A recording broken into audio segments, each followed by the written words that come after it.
안녕하십니까. 비트선물 황제 비선황입니다. 5월 중기 분석 진행하도록 하겠습니다. 먼저 보고 계시는 차트는 트레이딩뷰의 얼타임 스토리 BTC 인덱스입니다. 이 BTC가 탄생한 이후로 현재까지 탄생을 언제 했죠? 대략 2010년도 말경이고 지금 최저가는 0.01달러 12원 정도 되네요. 만원 가지고 800개 살 수 있나요? 400억이네요. 치킨 한 마리 이때 아껴서 BTC를 샀으면 지금 여러분들은 400억을 가지고 있을 겁니다. 네, 의미 없는 얘기 한번 해봤고요. 이 두 가지 영역에 대해서 좀 생각을 해봐야 되는데, 지금 제가 이 차트를 왜 보여드리고 있냐면, 현재 현황이 어느 위치에 해당하는지, 이 전체 BTC의 움직임에 있어서 어느 위치에 해당하는지를 다시 한번 좀 말씀드리기 위해서 이 얼타임 스토리 인덱스를 좀 가져왔고, 또 로그 차트로 보는 이유는 이 장기간의 파동 분석에서는 로그 차트가 필수예요. 왜냐면 그 가격이 낮은 구간에서의 심리 변화를 로그 스케일이 아니면 다 놓칠 수가 있기 때문에 상식적으로 로그 스케일을 분석하는 것이 맞습니다. 좀 디테일한 이유들을 지금 설명하기에는 너무 길기 때문에 그런 내용은 일단 받아들여 주시면 될 것 같고요. 여기서 좀 몇 가지 생각을 해봐야 되는데, 이 옐로우 라인은 사실 초기 영역이기 때문에 얘를 무시해도 된다 혹은 무시하면 안 된다 의견이 좀 있어요. 저도 사실은 이 초기 영역의 처리에 따라서 지금 당장은 저는 무관한 관점을 갖고 있지만 이 초기 영역이 편입되면 향후에는 이 초기 영역의 편입 여부에 따라서 사실 한 파동이 더 남느냐 마느냐에 대한 차이가 있을 수 있어요. 무슨 얘기인지 좀 말씀을 드리면, 일부 전문가들은 메저리티인지는 모르겠습니다. 일부 전문가들은 해외 전문가들이 주로 이런 것 같아요.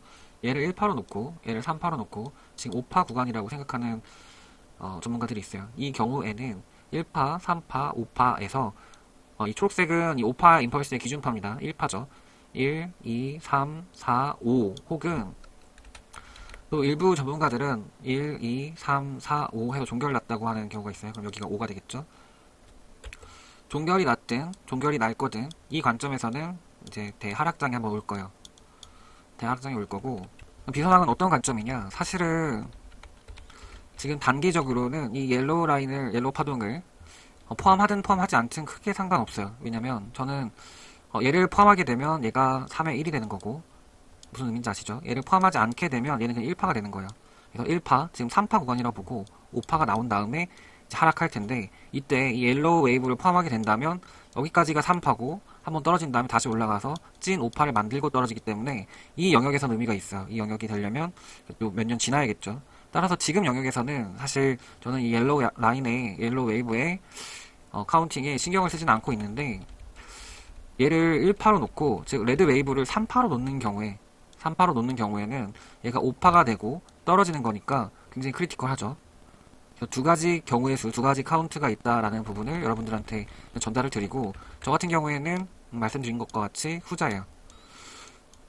이때 피보나치 비율을 좀 살펴보면 베이스 웨이브의 즉 현재 진행되고 있는 장세에서의 기준 파동의 진척도를 살펴보게 되면 임펄스 마무리 때 기본적으로 사실은 이 해당 네모 영역까지는 올라간다라고 보고 있어요. 여기가 약 100K 정도가 되는 거예요. 약 1억이죠. 여기까지는 공통 구간이에요. 얘를 1파, 3파, 5파로 보는 경우에 이 전체 5파동의 이 마무리 지점을 사실 대략적으로 이 정도로 보고 있는데, 저 같은 경우에는, 비상 같은 경우에는 얘가 3파 지점이라고 생각하기 때문에 더 위로 가도 문제는 없다. 겹치게 그려볼까요? 네. 이런 형태로 생각을 하고 있습니다. 다만 공통적으로 비트코인 1억은 저는 무조건 간다고 생각을 하고 있어요. 앞서서도 말씀드렸다시피 이 옐로우 라인을 제가 포함시킨다고 하면 다시 여기서 떨어졌다가 이게 전체 4파가 되겠죠. 그 다음에 찐 5파가 나오고 그 다음에 하락하는 그림인 거예요. 그리고 일반적으로 지금 여기가 이제 사이클의 종료라고 생각하는 그런 전문가들은 여기에서 마무리됐다라고 보는 관점이에요. 즉 이렇게 표현을 해볼까요? 1, 2, 3, 4, 5 나온 다음에 큰 하락 2파가 나온 다음에 재차 상승한다는 이미지고, 비선항 같은 경우에는 1, 2, 3 1, 2 근데 좀 잘못 그렸네요. 1, 2, 3, 4, 5 그 다음에 4, 5가 될 거예요. 그게 무슨 말씀인지 아시겠죠? 이 앞에 있는 첫 번째, 즉 이니셜 피어리드의 움직임을 포함한다라고 한다면 좀 티나게 앞에 있는 걸 좀 톤 다운해서 표기를 하면 되겠네요. 얘를 이렇게 표현해서 얘를 포함하지 않는다면 여기서 떨어지는 건데 이 앞에 있는 걸 1파라고 인정하게 되면 이 전체 3파가 마무리되고 다시 4파, 5파, 그리고 여기서 시즌 오프가 되는, 즉 장기적으로는 크게 한 3가지 정도의 그림을 보고 있는 거예요. 즉 이런 전문가가 있고 여기에 베팅한 비선왕도 있고, 지금 비선왕은 아직 이 영역까지 안 갔기 때문에, 이 영역 대충 몇 년도죠? 가볍게 그렸을 때 한 뭐 4년 뒤의 일이기 때문에 지금 한 파 더 빠지고 올라가서 다시 빠지든 이 부분에 대해서는 크게 지금 고려는 안 하고 있어요. 다만 공통적으로 어느 정도까지 올라갈 거라 생각하는데, 얘를 기준 1파라고 보는 비선왕 관점에서 얘를 X라고 봅시다. X라고 봅시다. 얘는 이제 시즌 오프예요. 여기서 한 파 오른 다음 시즌 오프. 비선왕의 경우에는 동그라미 경우에는 떨어지더라도 한 번 더 올라서, 떨어지더라도 한 번 더 올라서 오른 다음에 떨어진다는 거예요. 시즌 오프가. 이 경우에 이 레드웨이브의 피보나치 비율을 살펴보게 되면 사실 한 2영역까지도 갈 수 있다고 보는 거예요. 1, 2, 3, 4, 5. 그림을 좀 조절하면 뭐 이런 식이 되겠죠. 사실 뭐 거의 지금은 상상 안 되는 금액일 겁니다. 사실은 이렇게 되면 이게 얼마인가요? 약 100억이에요. 100억. 비트코인 1 BTC가 100억까지 간다는 그런 차트 엘리어 관점에서의 어떤 예측도 가능해요. 지금은 제가 헛소리한다 생각할 수도 있는데 기본적으로 1억은 가고 10억 정도도 어렵지 않으며 100억도 갈 수 있다. 비선왕의 우선순위는 여기가 1이고 여기가 오히려 2예요. 왜냐? 얘를 3파로 보지 않고 1파로 보기 때문이야. 정리되죠? 다음으로 바이낸스 차트의 날봉을 통해서 좀 현황에 대응하는 저점 고점을 좀 생각해 볼게요. 특히 저점이 중요한데, 왜냐 현물러들 관점에서는 언제 좀 풀 베팅을 할 수 있을지 생각을 할 수 있는데, 기준파들만 좀 새겨봤습니다. 1파, 2파, 3파, 5파가 끝났다는 관점은 얘를 이제 임펄스로 보는 건데 사실 그렇게 잘 안 보여요. 얘가 5파로 안 보여요. 제가 볼 때는 ABC로 보이는데 경험적으로 5파처럼 안 보이는 5파도 사실 많이 봤어요. 하지만 그 경우는 이런 식으로 좀 올라요. 이런 식으로. 즉 4파, 5파를 만들어주진 못했지만 강하게 상승하면서 종료해서 마무리가 되는데 얘는 그런 모양도 아니었다. 하지만 그럼에도 불구하고 5파가 종료됐을 수 있는 가능성을 상상한다고 하더라도, 저는 앞에가 1파 관점이었잖아요. 비선한 경우에는. 얘가 마무리됐으면 얘가 3파거든요. 다시 떨어지더라도 얘랑 크로스하면 안 돼요. 그렇게 되면 한 18K에서 19K에서는 사실 다시 올라가야 되기 때문에 이렇게 보든 저렇게 보든 비선한 관점에서는 18K 이하로 안 간다. 왜? 이 고점을 뚫으면 안 되니까. 특히 더군다나 종결됐다는 관점이라고 하면 종결됐다는 관점이라는 게 1, 2, 3, 4, 5에서 5가 종결된 거고, 이 전체가 저는 3파로 보기 때문에 전체를 3파로 보게 되면 1파의 고점과 3파의 저점이 겹치면 안 되기 때문에 대략적으로 18K를 뚫을 수는 없다. 오히려 얘가 5파로 동결 안 됐을 때는 뚫고 다시 올라갈 수는 있어요. 즉 이 경우에도 시즌 오프는 아니다라는 거죠. 즉 임펄스, 여기서 시작한 임펄스가 종결되었다고 하더라도 비선한 관점에서는 얘를 터치할 수 없고, 종결되지 않았다라고 가정하면 1, 2, 3, 4, 5 해서 3파니까 얘는 얘랑 크로스해도 상관은 없어요. 상관은 없으나 오히려 다 끝났다는 관점에서 저는 이 하락을 더 안 보고 있어요. 피보나치 저항선을 좀 살펴보면 얘도 마찬가지예요. 이 전체 이제 메인 3파 대비해서 4파는 0.38이 되돌림 이상을 잘 안 줘요. 0.38이 되돌림을 주더라도 찍고 올라가는 느낌이어야 되지, 여기서 막 비비거나 더 많이 떨어지는 그림은 사실 얘는 그렇게 되면 사실은 5파가 끝났다라고 보는 게 더 맞아요. 다만 이 5파가 끝나게 되면 비선한 관점에서는 얘가 3파기 때문에, 얘가 1파고 3파기 때문에 그럼에도 불구하고 다시 올라가야 돼요. 5파로. 저는 거시적 관점과 미시적 관점, 그리고 중간계에 해당하는 관점들을 다 가지고 있으면서 그들의 컨비네이션을 보는데, 이 컨비네이션이 거시, 미시, 또 중간계에 모두 다 틀릴 경우가 완벽하게 틀린 경우 같아요. 제가 확률에 베팅한다고 말하면서도 저의 베팅이 확률이 높았던 거는 이 전체 밸런스를 보기 때문에, 하나라도 좀 미심 적으면 사실 해당 베팅을 안 해요. 무슨 얘기냐? 큰 파동 관점에서, 큰 파동 관점에서, 작은 파동 관점에서, 또 중간 파동 관점에서 다 같이 밸런스를 봤을 때 일치되는 방향으로, 이 관점이 서로 침범하지 않는 방향으로 베팅을 하기 때문에 이 확률이 2분의 1로 맞출 수 있는 것들이 여러 가지가 겹치게 되면 연달아 다 같이 틀릴 확률은 3가지 베팅만 하더라도 8분의 1 이하가 됩니다. 즉 저는 이러한 방식으로 확률을 높이고 있기 때문에, 그런 경우가 아니라고 한다면 제 여러 가지 이론이 아니라 여러 가지 관점들이 동시에 틀린 경우가 무조건 있긴 해요. 저도. 그래서 손절을 항상 무조건 하지만, 그런 경우에 관점의 경계선을 좀 말씀을 드릴 텐데, 얘가 5파가 마무리됐다라고 한다면 그럼 제 입장에선 얘가 3파인데 이 이 고점을 뚫지 못할 것이다. 오히려 5파가 마무리가 안 됐다라고 하면 여기가 3파고 4파가 나오고 5파가 나온다라고 하면 이 5파가 실제로는 큰 3파라고 하더라도 이 1파의 고점을 뚫고 다시 올라갈 수는 있다. 하지만 이제 제 관점에서는 얘가 아직 5파가 안 끝났다는 관점이기 때문에 말이 어렵죠. 비선왕의 관점에서는 아직 3파가 진행됐고 5파가 남았고 5파가 끝나면 얘가 전체 3파가 된다는 관점이에요. 그렇기 때문에 사실은 이 고점을 침범한들 문제는 안 된다. 문제는 안 된다. 다만 한 가지 더 있어요. 올타임 히스토리로 넘어가서 수직하게 떨어진다고 가정하면 이 채널의 하단에 위치하는 지점이 약 17K에서 18K 정도가 돼요. 즉 무슨 얘기냐? 좀 이해가 어려울 수 있는데 얘가 지금 5파 종결이 나면 얘 전체가 3파의 의미를 갖고 3파의 의미를 갖게 되면 얘가 1파 고점이기 때문에 얘를 뚫지 못하고 올라간다고 말씀드리고 있는 겁니다. 하지만 이 고점이 3파고 아직 4파가 나왔다라고 하면 이 1파와 이 4파의 그러니까 3파의 소파동 4파 얘는 큰 1파고 얘는 소파동 4파예요. 얘가 5파 올라가면 얘가 큰 3파가 되는 거예요. 이 경우에는 얘가 겹쳐도 문제는 없다라고 말씀을 드렸는데 그 경우에는 앞서서 봤던 것처럼 이 파동이 안 끝났는데 채널을 뚫는 게 어색해요. 그 경우에도 역시 이 부분에서 저항이 세게 있다. 그러니까 얘 고점에 대한 저항도 있고 매물대 저항으로 볼 수도 있고 엘리엇을 떠나면 그리고 채널의 저항도 여기에 있다. 즉 이 해당 영역에 저항이 될 것이라고 보는데 이 저항 지점이 공교롭게도 이 초록색 파동의 0.38이 되돌림 지점이에요. 0.38이 되돌림은 4파가 갈 수 있는 어떤 맥시멈 값이에요. 사실 0.5를 뚫게 되면 얘는 웬만하면 4파로 안 보고 이 5파가 끝났다라고 볼 거예요. 이때 피보나치의 유효한 타점들을 좀 살펴보면 한 두 가지로 그룹핑할 수 있어요. 0.38이 부분에 세 가지 라인이 뭉쳐 있어요. 이 옐로우 라인과 그 오렌지 라인의 1.38과 1.618과 그린 라인의 0.38이. 즉 이 라인은 사실 죽자고 지키는 자리예요. 정말 문제가 되면 18K까지 1.618 진척도까지 내려가 봄직하지만 얘는 침범하지 못할 거라고 저는 생각해요. 얘는 찍고 갈 수는 있는데 찍고 오래 머무르지는 않는다고 생각해요. 그리고 가장 가능성 높은 건 얘다.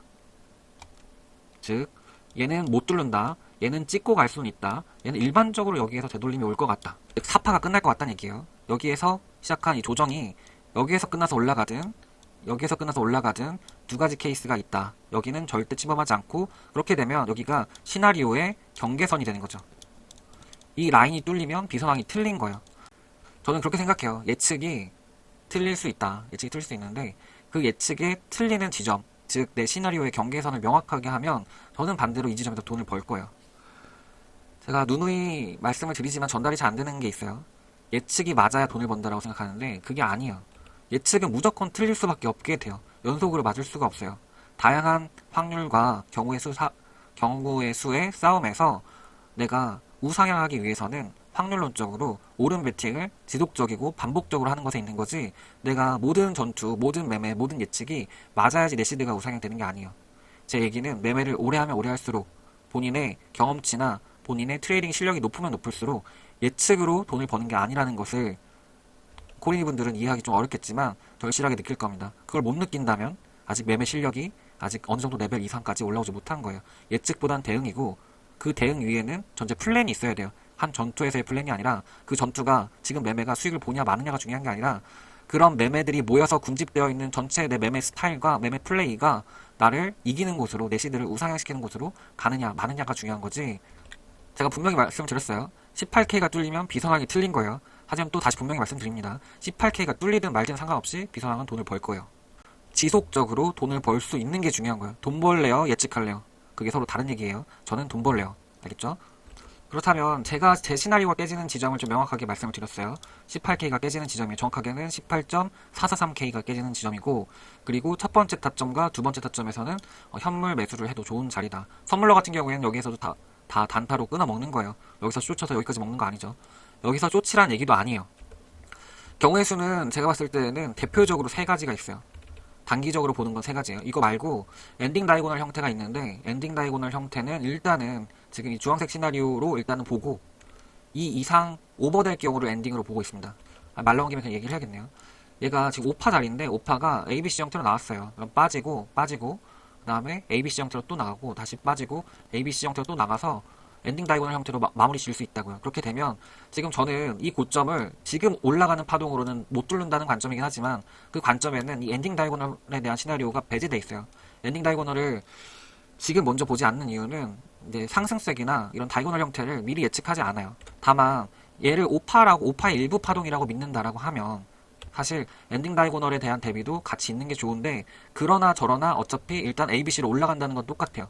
뒤에서 말씀드리겠지만 이 시나리오를 가르는 거는 이제 다시 올라간다고 봐요. 올라가는데 어느 지점에서 끝나느냐에 따라서 여기보다 더 올라가면 엔딩인 거고 여기서 멈추면 삼각수렴일 것 같고 여기에서 멈추면 파란색처럼 움직이고 여기에서 멈추면 즉 이 조정파의 직전 고점을 안 뚫게 되면 하락해서 이 경우가 제일 하락이 심할 거고 0.38을 찍을 수 있고 이 경우에 22K에서 21K 정도에서 반등이 올 것 같아요. 그렇지 않고 이 전 고점, 조정파의 전 고점을 뚫고 조정을 마무리하고 다시 내려가는 경우에는 이 경우에는 이 첫 번째 타점으로 제시했던 25에서 24K에서 반등이 올 것으로 일단 확률적으로 저는 베팅을 하고 있습니다. 즉 단순히 여기가 1번, 2번이라는 게 아니라 이 상태에서의 모양을 보고 어디에 확률을 더 높게 가져갈지가 저는 지금 매칭해 놓고 있는 상태예요. 다만 이 파동이 이 내려간 파동에 0.786만큼 되돌린다라고 하면 저는 위로 올라가는 케이스보다 지금 이 케이스는 안 보고 있어요. 높게 안 보고 있는데 이 상방으로 돌파해서 이제 크게 쏜다기보다는 올라갈 것처럼 페이크를 주고 중기 분석 영상 3월 후에도 동일한 얘기를 했을 겁니다. 올라가는 척 하다가 임펄스를 못 만들고 떨어진 다음에 다시 완전히 폭락할 것처럼 같은 그런 분위기를 만든 다음에 어느 시점에서 크게 상승해서 오히려 이 경우가 가장 높게 상승할 것이라고 예상을 합니다.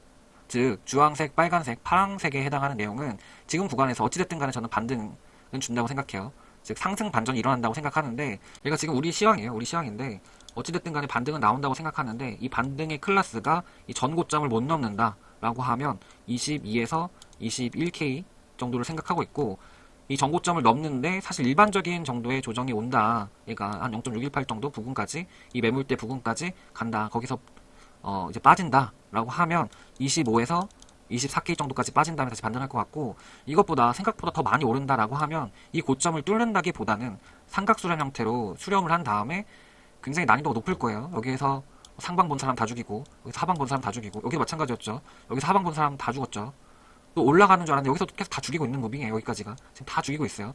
다 죽이고 끝까지 죽인 다음에 여기에서 애매하게 여기서 또 다시 이렇게 떨어진다고 베팅하는 사람들이 있을 텐데 여기에서 세게 올라가는 그림을 저는 1순위로 봐요.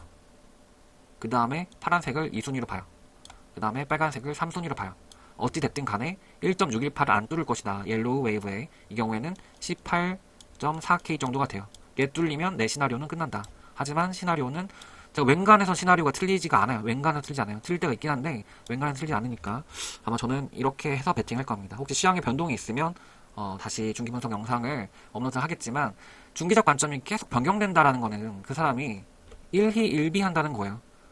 사실 중기 분석 영상을 따로 탭을 만들어서 올리는 이유는 숲이 사실 매번 바뀌면 그게 숲이 아니잖아요. 큰 관점은 사실 변경이 없어요. 이 관점대로 해서 매매를 좀 진행해 볼 생각입니다. 이때 피보나치 이제 상단에 있는 진척도를 좀 살펴보면 이 3파가 그러니까 4파가 끝나는 지점에서 이렇게 1대1로 5파가 나온다고 가정했을 때 본 건데 이 삼각수렴에서 올라가게 되면 2.618까지 가지 않을까. 150K 약 2억이죠. BTC가 한 2억 정도 되는 예측이 되는 거고 이 빨간색의 경우에도 한 100K 파란색의 경우에도 약 100K까지 도달하지 않을까. 그래서 비트코인 1억은 가지 않을까 싶어요.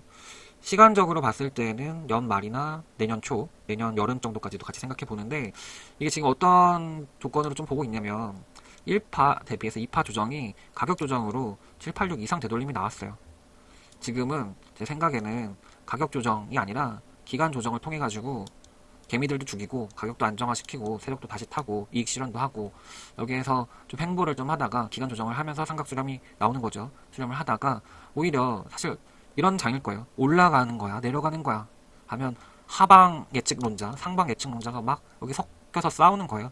내 관점은 이렇다. 내 관점은 뭐 언제부터 어떻게 안 바뀌었다. 나는 항상 상방만 맞다. 나는 항상 하방만 맞다. 이러고 싸우고 있는 거예요.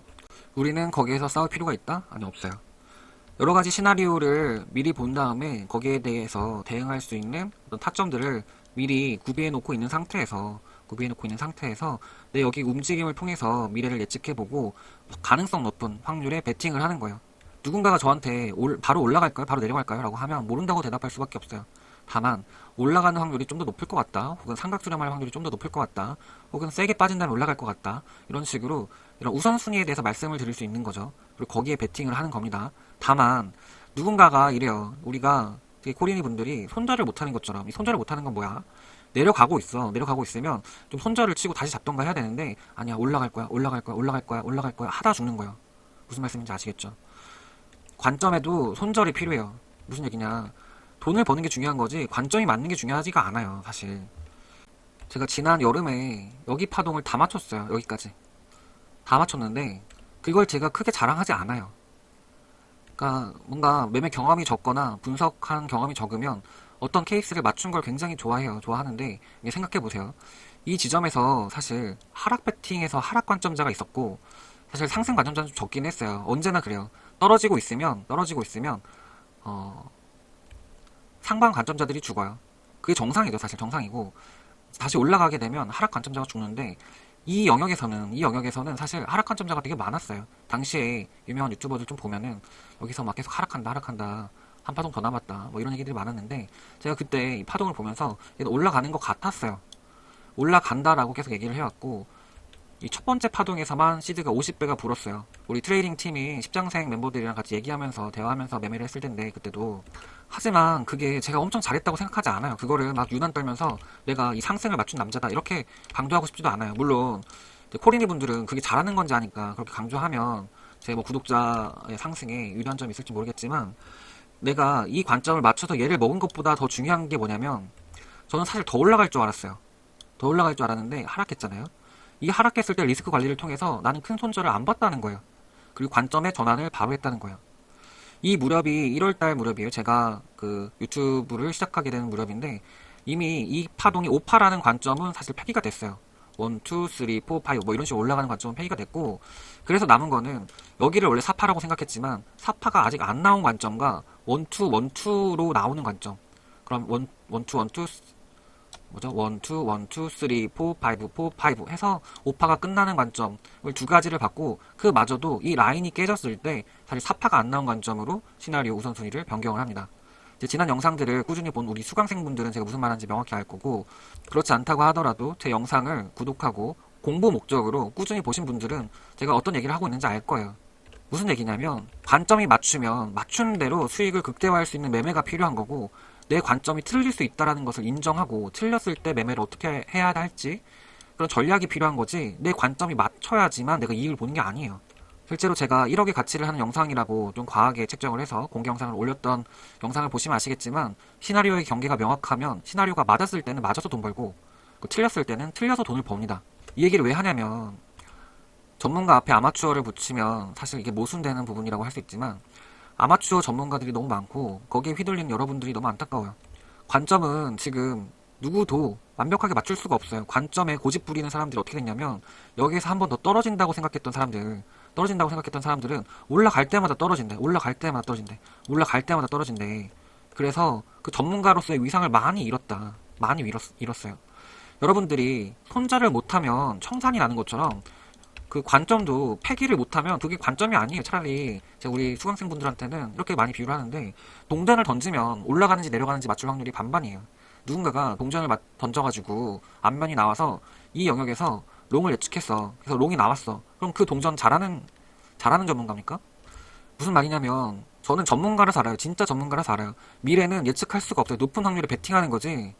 그 관점을 고집하고 끝까지 폐기를 못하고 시나리오의 경계를, 가장 중요한 거는 내 관점으로 고집을 부리려면 내 관점이 어느 순간에 죽는지에 대한 명확한 이해가 있어야 돼요. 그거 없이 여기서 상방만 왔던 사람들, 플랜 B 같은 사람들 지금 다 버로 탔어요. 바로 100K 간다 이랬는데 안 가니까, 막 무조건 간대, 무조건 100K를 무조건 간대, 이러니까 안 가니까 죽지. 여기서 무조건 떨어진대. 뭐 여기 A, B, C 이런 식으로 무조건 떨어진대. 근데 안 떨어지니까 잠수 타죠. 그게 아니라 어느 순간에서는 시나리오를 폐기해야 하고, 그런 가능성들을 다 고려해서 매매 전략을 짜야 되고, 그것이 시나리오 매매입니다. 그 안에서 관점이 맞추면 맞춰서 좋고, 틀리면 틀린 거에 대한 대응 방법이 있어서 나는 크게 손실 안 보거나 오히려 이득 보는 우주가 있는 거예요. 즉 제가 이 시나리오를 세 가지 정도를 제시를 했어요. 그리고 이 시나리오 세 개가 다 틀리는 지점, 여기 1.618이라고 되어 있는 이 라벨링 되어 있는 밸류들은 지금 다 확인할 수 있으니까 이 18.4K가 무너지면 이 시나리오가 깨지고, 그리고 이 각각의 주황색, 빨간색, 파란색에 대한 시나리오는 지금 반등의 여력이 지금 바로 빠져도 빨간색인 거예요. 혹은 조금 반등해서 빠지면 빨간색, 조금 더 올라가서 빠지면 파란색, 더 올라가면 주황색, 이런 식으로 시나리오의 우선순위가 확률적으로 뭐가 더 높은 확률인지에 대해서 베팅할 수 있는 경우의 수를 여러분들한테 제시를 한 거예요. 이 상태에서는 내가 틀렸을 때도 크게 손실 보지 않고 내가 맞추면 크게 이득 볼 수 있게끔 세팅을 해서 여러분들이 매매를 해야 합니다. 그런 게 중요해요. 무조건 올라간다 내려간다가 아니라 올라가거나 내려간다면, 혹시 올라간다면 어떻게 매매해야 하는지가 애매모호하지 않게 전달할 수 있는 전문가가 그래도 양심 있거나 혹은 평가를 받을 수 있는 전문가죠. 지금 대부분의 전문가들을 보면 올라가는 쪽으로 얘기를 한 다음에 내려가면 버릇하고 올라가면 해지를 해요. 내려갈 경우에는 난 대응했다고 하고 올라갈 경우에는 나는 많이 먹었다고 얘기를 해요. 저는 그런 전문가들이 동전의 확률이죠. 어차피 올라가거나 내려갈 거니까 특정 방향에 올인한 겁니다. 그들이 맞춰서도 잘한 것도 아니고 틀리면 못한 거죠. 원웨이만 봤으니까. 하지만 원웨이 본 사람들이 맞춰서 그것도 잘한 것도 아니에요. 전 이 시장을 1년, 2년 본 사람이 아니에요. 10년 본 사람으로서 불가능한 것을 가능하다라고 말하는 소위 전문가들이 이 주식시장, 코인시장, 선물시장에 무지한 코린이들을 대상으로 절대 하면 안 되는 사기를 치고 있다고 생각을 해요. 그래서 이런 부분들을 지속적으로 지적을 할 겁니다. 선물시장은 30%가 수익을 보고 70%가 잃어요. 단기적으로 한 달 기준이에요. 두 달 기준으로는 그 30%의 30%가 살아남아요. 즉 10%만 살아남아요. 세 달이 지나면 3%만 살아남습니다. 네 달이 지나면 1%만 살아남아요.